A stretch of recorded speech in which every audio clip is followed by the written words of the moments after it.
سنن ترمذی میں حسن درجے کی روایت ہے۔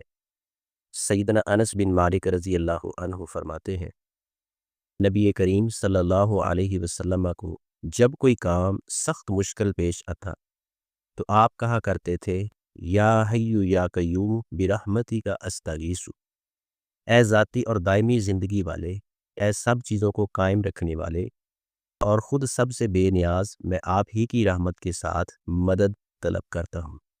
اس حدیث مبارکہ کا مفہوم یہ ہے، یہ دعا غم، بے چینی، مالی تنگی، بیماری، گھریلو یا ذہنی مسائل، کسی بھی پریشانی، سٹریس، ڈپریشن، انزائٹی یا ناممکن لگنے والے کام میں بھی پڑھی جا سکتی ہے۔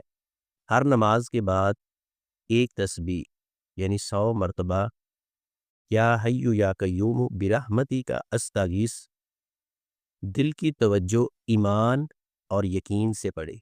یہ دعا ہمیں یاد دلاتی ہے کہ جب سارے راستے بظاہر بند ہو جائیں تب بھی اللہ ہی کی رحمت کے دروازے کھلے رہتے ہیں۔